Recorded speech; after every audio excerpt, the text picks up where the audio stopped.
Well, welcome everyone. Tonight's a very special evening. We have got a poet to join us for the fact that April is Poetry Month. We have had this woman come to see us before. She actually knocked on the front door at the lead agency. She knocked very timidly, and I answered the door, and she walked right into our lives. And so now she's going to walk into your lives, and you're going to enjoy every single moment. This is Mary Ann Hurt. Thank you, Rebecca. I just need to tell you all that when I first met Rebecca and going to the lead agency, I was feeling really scared to come in and really talk about that I was trying to write a book about Tar Creek. But here I am. And before I read a few of the poems out of the book, I think I should just tell you a little bit about how the book came about. And usually when I'm doing this in Wisconsin, I'm talking about Tar Creek and being an environmental disaster that no one has heard of, and talking about the orange water and kids' lead levels and that kind of thing, and sinkholes. But you all know that. So I think what you might find kind of interesting is how this book actually came about. My grandpa was a lead and zinc miner here, and my grandma and great-grandma both worked at the the Quapaw Indian Agency way back when Oklahoma was still Indian territory. And all my mother's family, they're all really good storytellers, which I'm really thankful for. So I heard not as many stories as I would like to have heard, but I grabbed every one I could. And so that kind of started. And so, actually, it's close to 30 years ago, I came down here for a family reunion. And I'm kind of an obsessive walker. I get up early and walk all over creation. I usually try to look for water. And we were staying at, I think, one of the motels just up here on Steve Owens Boulevard, and I started walking over toward the college, and I saw water. Oh, great. And I get closer, and I realized this water is orange. And it was one of those kind of moments in my life. I thought someone actually had spray painted neon orange paint up and down the creek banks and in the water itself. And then I found out about Tar Creek and what was happening. And then I wanted to know everything that I possibly could about the creek. About a year or two later, I came back for another family reunion. And I was down at the creek, and I was looking at the water, and I saw some turtles, kind of placidly roaming around, and I thought, extra appendages or kind of strange things that might happen that would be coming out of this orange muck. And I know this sounds really strange, but it was one of those encounters that really changed my life, I think. I saw something come out of the water, and it looked like a snake, and it looked like a bird. And I still don't really know what it was, but whatever that creature was, we looked at each other, and it felt like forever. But I'm sure it was only, maybe a few seconds, a minute at the most or whatever. But whatever that creature was, I felt like this creature was saying, these stories that come out of this orange muck, out of this orange water, need to be remembered and be told. And I think he said, you're it. You're the chosen one to get it down on paper, okay? So anyway, and then years before I had this encounter with this creature, I was at the Wyandotte Agency, tribal headquarters. And my mother had grown up in Wyandotte, and I was roaming around there, and they had walking sticks. And I bought a walking stick just thinking it was a really wonderful stick. And after I had this encounter with the Tar Creek monster, or whatever this creature was, all of a sudden I realized I'd been carrying around this snake bird for years before I had my encounter, okay? So anyway, this creature makes me feel really good. I get that, yeah. Yeah, so anyway, I think maybe I should just start with some of the poems. And I think I was very hesitant to do this when I was writing the book. I started with the Tar Creek monster. These are persona poems. Do you all know what persona poems are? They're poems talking out of the voices of all kinds of things. I also have some narrative poems. The narrative poems are more the native voices. The issues of appropriation and that kind of thing, I had to be kind of careful about that. So those voices became narrative poems. But the first poem is the Tar Creek monster, okay? So this poem, hang on, I've got to figure out a way to do this here. Okay, it's The Tar Creek Monster Speaks. It's May 29th, 1994, Miami, Oklahoma. I didn't always look this way. At one time, my feathers ruffled sunlight and made the whole world feel brand new. In those days, skinny dipping boys belly flopped, dog paddled down this creek, then cast lines for my brother fish, supper for whole families back then in Depression time. Now I lay low, don't show my face, know what a fright I really am, some kind of freak, half bird, half snake, some kind of hybrid nobody wants to see. But one dawn, the sun too sweet to hide from, I chanced my way back to Tar Creek. Don't expect nobody, this just start of light, blooming into full-blown day. I feel the heat, let go my dread, look up and see a woman staring straight on. No fear either. Appears we had this all planned. 6:05 a.m., Tar Creek Bridge, just east of NEO College, May 29th, 1994. We take measure of each other. No right as rain. This is who is ready to hear the stories. Wow. That's how it started. I think the next poem, I'll be thinking about Martin for this poem, okay? Like I do love to tramp all over creation. Since when I'm here, I kind of wander a lot. And I'd heard that you can find a little bit of the military road still in place. I think, what would that be? Sort of, I think it'd be sort of north here anyway. So anyway, I was walking down that, what I sort of tramped down fieldish area that I think was part of the road at one time. And I really do believe, I think Martin's reading a book about trails right now, right? Yeah.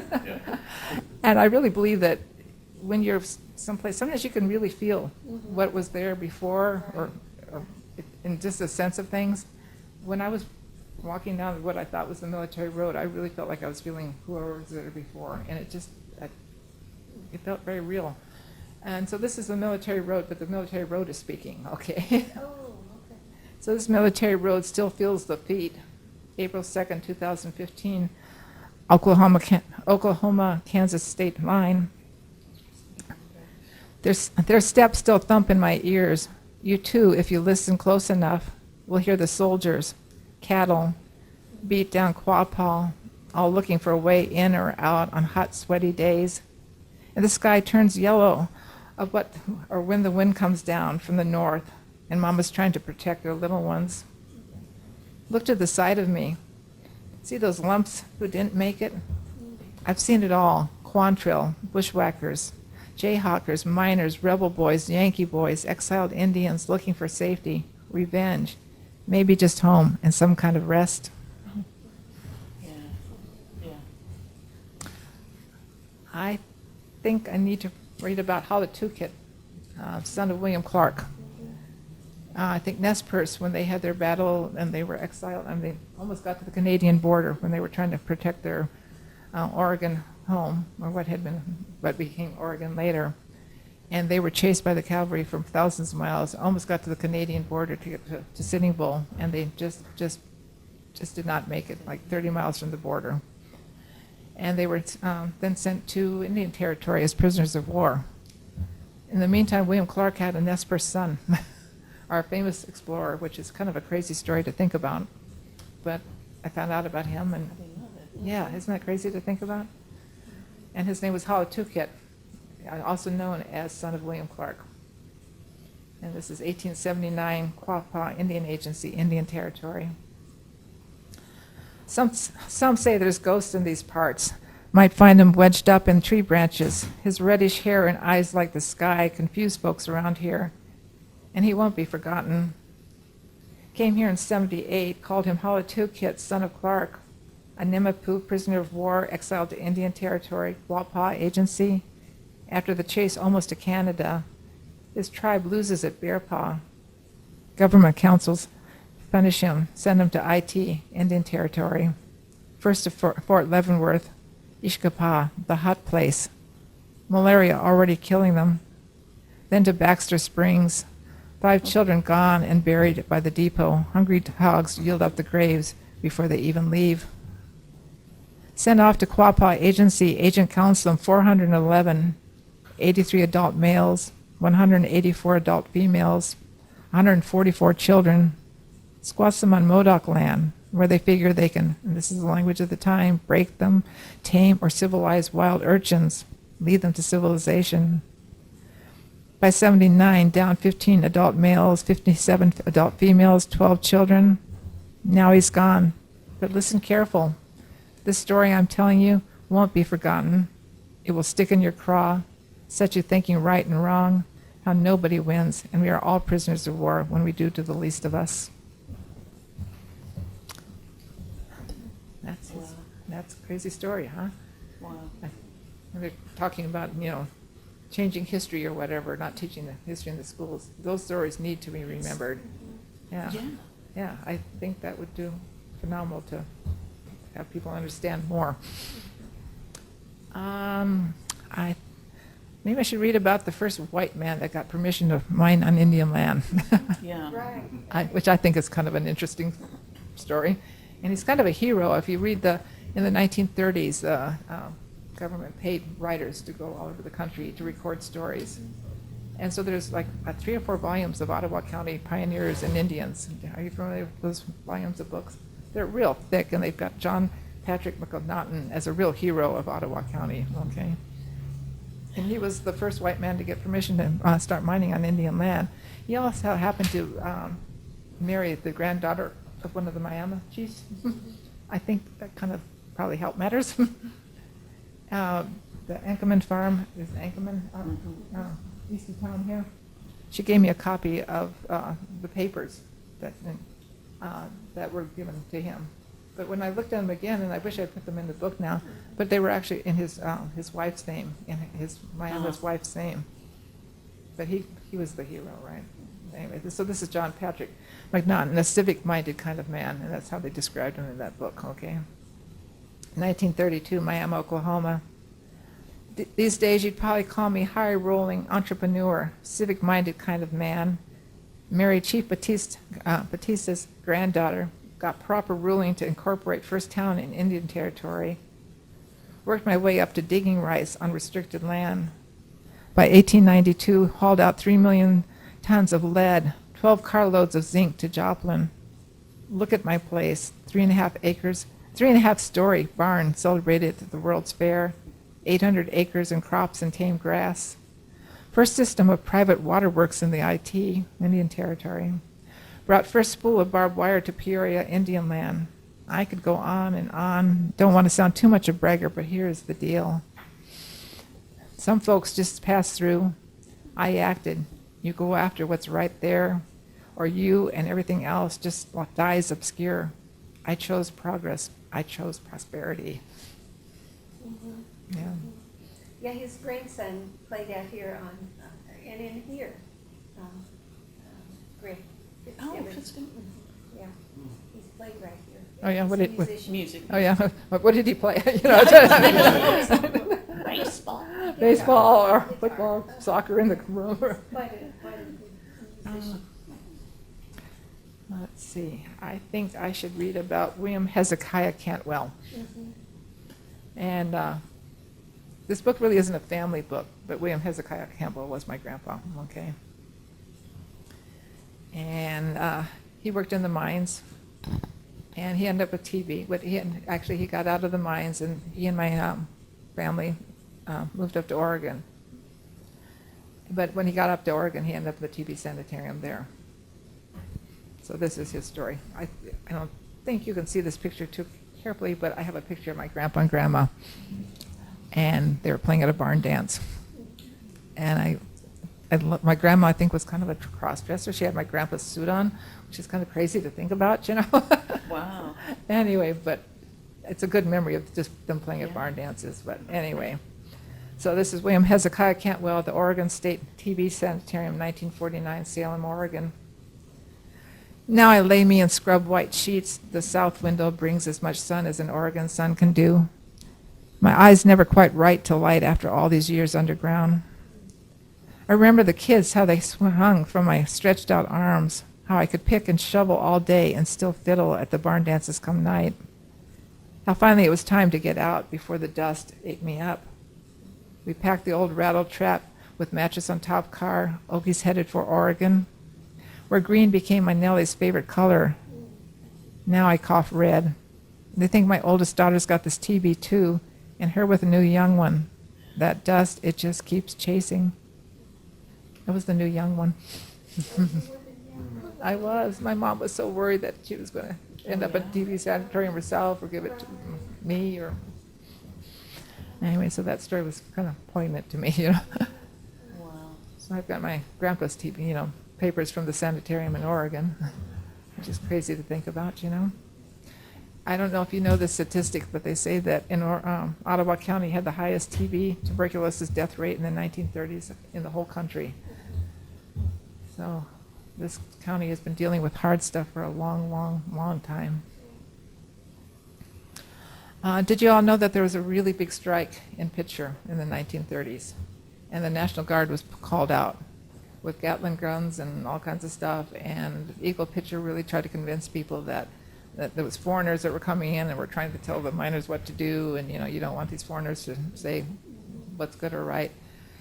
Eagle Pitcher actually made their own union, which is kind of crazy to think about, to fight the union that was actually fighting the yeah. conditions of the miners. But anyway, there was a book that was written, it was called East of Joplin, was that what it was called? Let's see, yeah. South of Joplin, a story of tri-state digging, and it was written in 1939. And I was able to find a copy of that novel. And it's a novel, but it's about Pitcher and about the miners. And one of the characters in the book is a young man named, they called him Dimwit. And I'm sure the writer based it on some kind of truth of some sort. And this Dimwit in her novel talks about that this kid, this young man, had fallen headfirst into a mine, and he became a mule boy at the mines. Anyway, so this is a mule boy talking. Mule water boy hears strike talk, May 21st, 1935, Pitcher, Oklahoma. Been called Dimwit for how long? Story goes I fell head first down that old mine shaft. Folks say never was the same. Like I lost my ears too. But I got ears and ears that listen hard, and the mules, they trust me. I keep them in water. You see, the mules and me, we know stuff. I hear them blue-card boys talk, smell blood. No, they think pick handles will clean up the strike business. Company boys, really. Think they can scare us folks. I'm talking about foreigners trying to tell you what to do. You think about it. Big old Eagle Pitcher makes me making some big money while down deep folks keep chancing life and limb. Shovelers making 11.5 cents a 1,200-pound can. Powder men loading dynamite. Sure, all the fuses lit, then last one out of the ground. Look up, you see the roof trimmers hanging up there, one hand on the ladder, the other prying off loose rock. Yeah, me and the mules, we know secrets. When I come out to light, I'm smart on all that stuff you thought was hid. And someday you might wish you'd shown some respect. Yeah. Let's see. I think I should talk about Robert Thompson. Have you all heard of the Newberry Library in Chicago at all? It's a pretty amazing library. And I spent time there. I spent time all over I really do spend all over creation. I walk all over creation. This car stick and I, we just keep moving, right? So I spent time at the Library of Congress, and I spent time at the Newberry Library, and I spent at NEO Library, and I spent a lot of time here, but at any rate, when I was at the Newberry Library, I was able to find a copy of a book that was published in the 1920s called Oklahoma's Poor Rich Indians, an Orgy of Graft and Exploitation. And they had one tiny little thing about a Quapaw man named Robert Thompson in there. And now I may be talking to the choir, whatever that expression is, about you all know about this, but when Quapaw people or tribal people wanted to be able to control their own mineral rights or their own land rights, they had to go through a competency commission. And you all know Jackie Brewer. She lived here in town, and she gave me a copy of her, I think it was either her father's or grandfather's competency papers, which made it very real to me because of knowing people. But this Robert Thompson that I read about in this little book was declared both incompetent and insane. I'm using the language of that day. And he was sent off to the Canton Insane Asylum for Indians. It was one of 2 federal asylums in the whole United States. And the Canton one was specifically for Indian people. And it was also called the Hiawatha Insane Asylum for Indians. And it's a crazy story to read about. I mean, it's just, and I understand it was a really horrendous place. And in my poem, you'll hear me talk about that book that I found really brought a lot of reform, or at any rate, the real, what's the word I want? That people finally shut down the place in South Dakota. But then the town fathers in this Canton, South Dakota, then bought up the place, and they built a golf course right over the cemetery where those dead Indians were buried that were there. Anyway, but Robert got back to the agency, okay? But he lost a lot in that time. A woman that wrote about the Hiawatha Insane Asylum had access to health records, and she sent me some of his health records, which is kind of crazy to think about. It sounds like he might have had, because what I understand when I talked to Ardina Moore is that, and I think that was some relation to her, is that when he came back from the asylum that he was mute, he was no longer talking. And when I read the records, it sounds like he might have had a stroke, but I'm also thinking metaphorically, you go through something like that, you also lose your voice one way or another. Anyway, so I'm using the language of that time, okay? So this was incompetent, restricted Quapaw Indian, about 50 years old, 1924 Griffin Cemetery, Quapaw, Indian Agency, Oklahoma. Now you see him, now you don't. And there he is lined up with the old Quapaw men, still had his hair those days, all smoky black braids.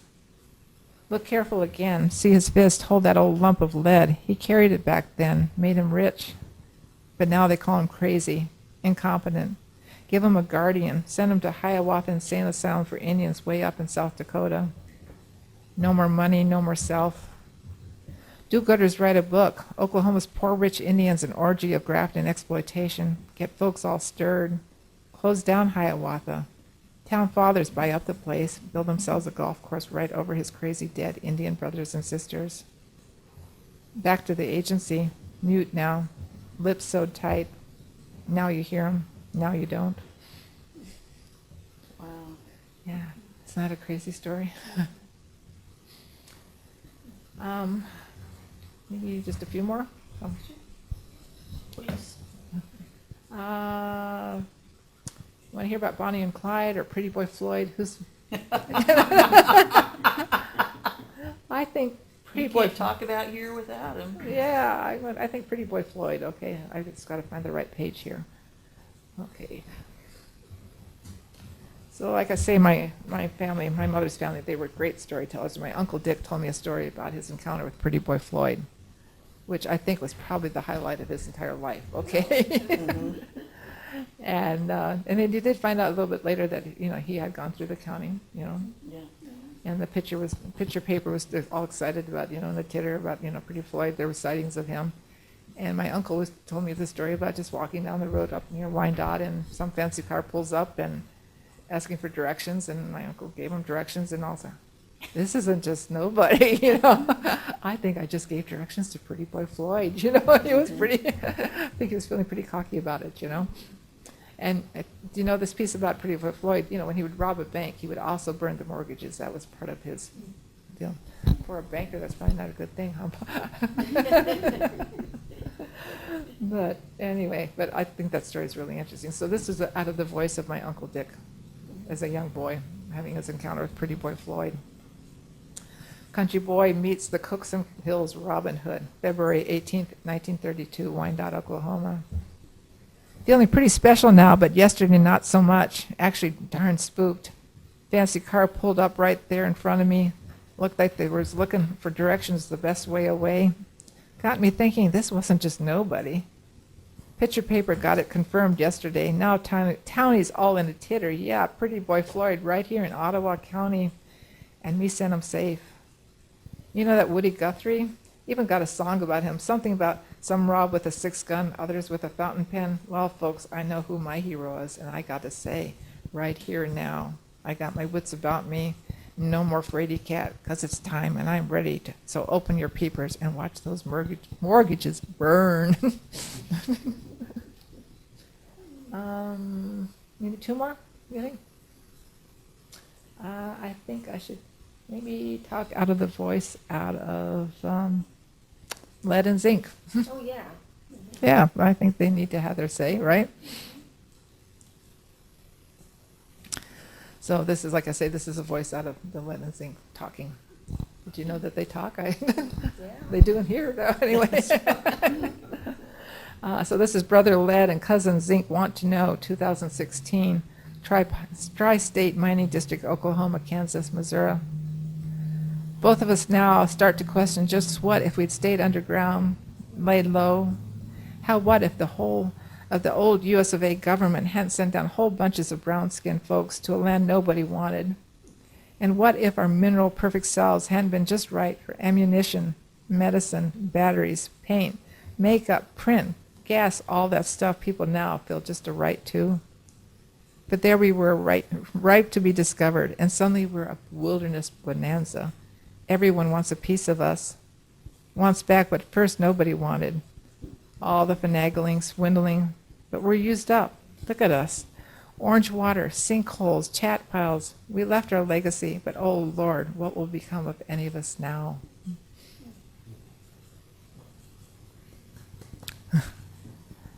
And maybe I'll end with, I gone out to a Quapaw powwow several years ago, and I was watching the old men dancing. So this is the Echo Still Sings. This is the Quapaw powwow, July 4th. Oh, this is quite a while ago now, but anyway. The old men tap the dirt, dance loose and light, hear fossil rhythms. The earth has held them so long. The young boys fancy dance, flashy and fast, medium war beat, ruffle, crow hop, fast beat, strength and stamina. Someday the dirt will let us all go. Then scudding leaves, free-falling clouds, maybe fox arteries. In the end, we become what we love. The echo still sings. How cool.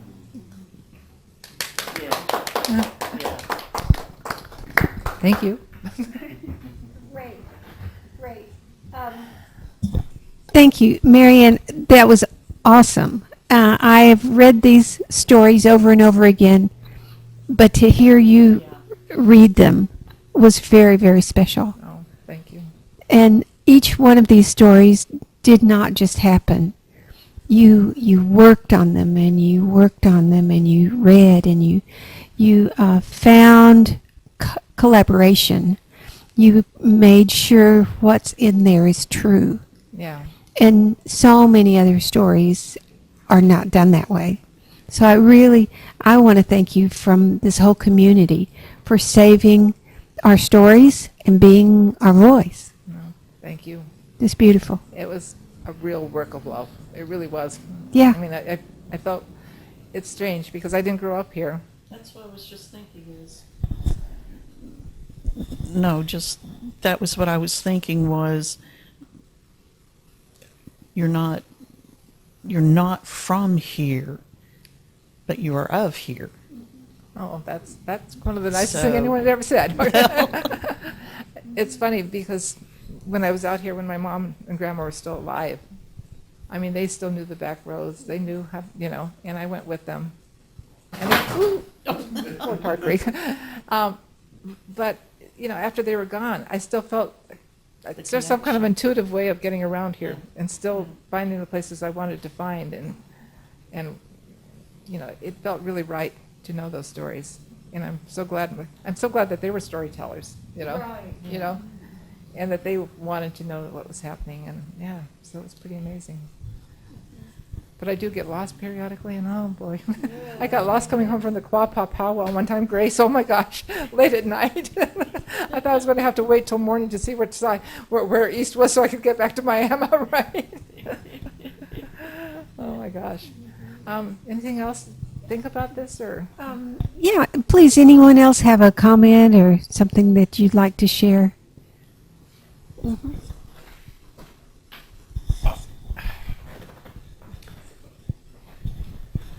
So, it was really, excuse me.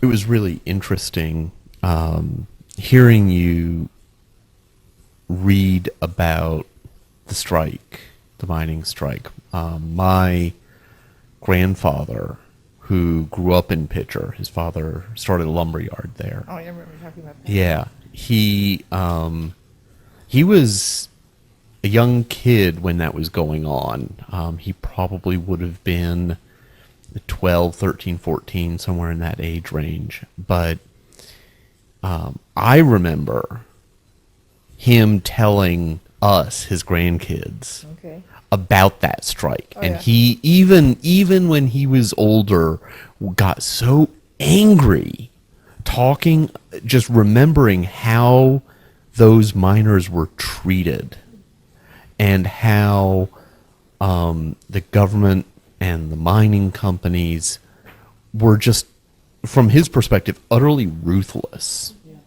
You know, willing to bring machine guns Yeah, and they- turn them on people. Well, they did the Gatling gun. They Yeah. came in with the Gatling gun. Yeah. Yeah. You know, and so it was really neat to hear you weave that story the way that you did.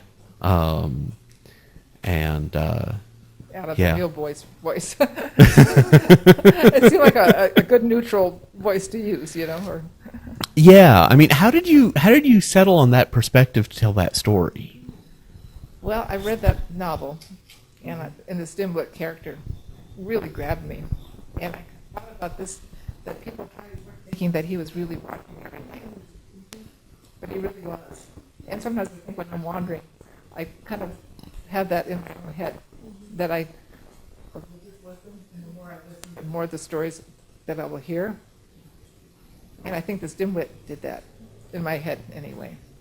And it seemed like he a character that could watch what was going on without people thinking that he was really watching everything and really picking up on what was happening. And that kind of fascinated me, you know. Does that make sense? Yeah, it does. And, you know, it's interesting. I think it could be a metaphor for just the county.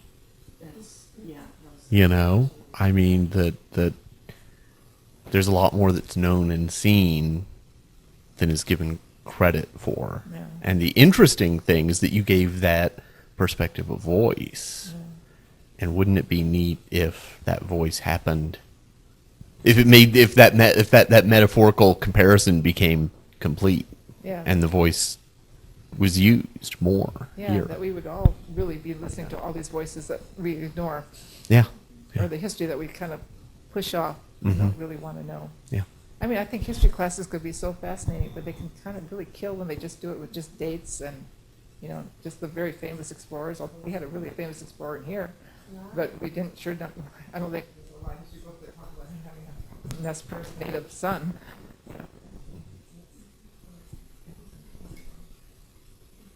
yeah.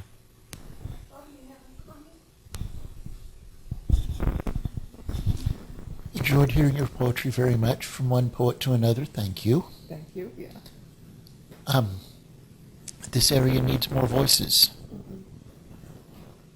There are a lot of stories that are kind of dying daily They should be because lost, should they? yeah. Well, you know, during the Depression, you know, they were sending people out all over creation to record the stories. And that was employing people, you know, I mean, when people needed, right now, we could be doing the same thing, you know? And if anything, it's easier now because with the internet, Oh, I know. our stories can get out there so much easier. Oh, yeah, I mean, it would be, yeah, definitely. I think what you brought up is really important. You know, I think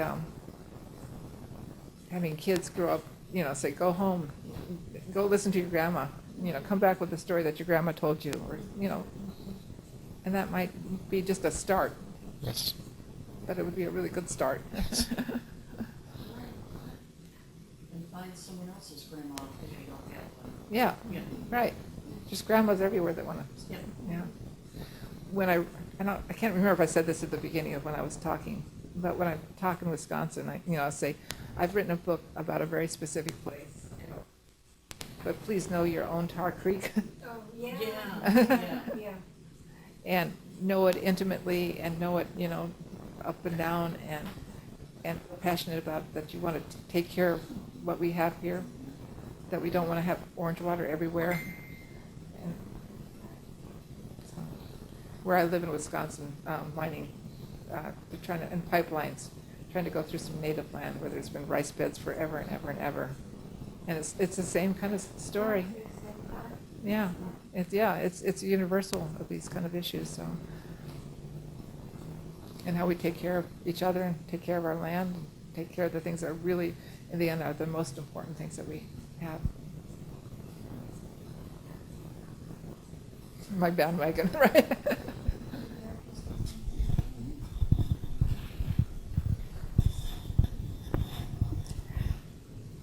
Aimogapa and Potawatomi. But so often, the stories and things are written by non-Indians. They haven't heard so much from our side of the story. So I'm a descendant of many people among the Quapaw. But their journey was such, starting out from on the other side of the Mississippi River, coming over to what became Arkansas Territory, lived there for many years, but then came on to Indian Territory. So we had our own Trail of Tears coming here. And so my ancestors, my grandpa and them, they decided on this area up here, which later became Northeast Oklahoma. Well, this was our home, not for very long either, because others were coming in, and then it changed drastically. And it was the sort of thing that, for the most part, we were under English law, like many other people. But yet we maintained our own history and our legacy. But what I've really enjoyed about your poetry is the fact that sometimes people will pick up on the story and tell it in such a way. But that's only one way to tell a story, is poetry. It could be plays, it could be music, it could be many things. But you were able to really pick up in Ottawa County anyway what had gone on, and certainly for those of us who read those stories, we can relate because we know that it was true what happened, and some of them really touched me. One of them was about again the man who was declared incompetent because he didn't speak English or say English, but at the end of it, who will hear me now? Me. Yeah. That's the next generation. Yeah. We're going to continue The that. voices will be heard. Yes, and it's the sort of thing with our journey, as with the journey of many, many people, is the fact that our journey isn't over yet. Yeah. We have responsibilities to keep going, right? But thank you. Thank you for your book. Grace really gave me permission to, in her own way, to carry on with this book, because she gave me great encouragement, which was really helpful when I needed it. Yeah, as did Rebecca. Yeah. Well, we have had an evening, and you made it very, very special. And each one of you who came, and all who will watch this in the future, this is a treasure.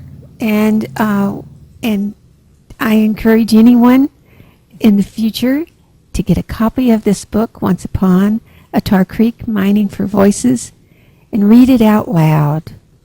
Yeah, Read it's it meant to out be- yeah, loud. it's meant to be read aloud. Uh-huh.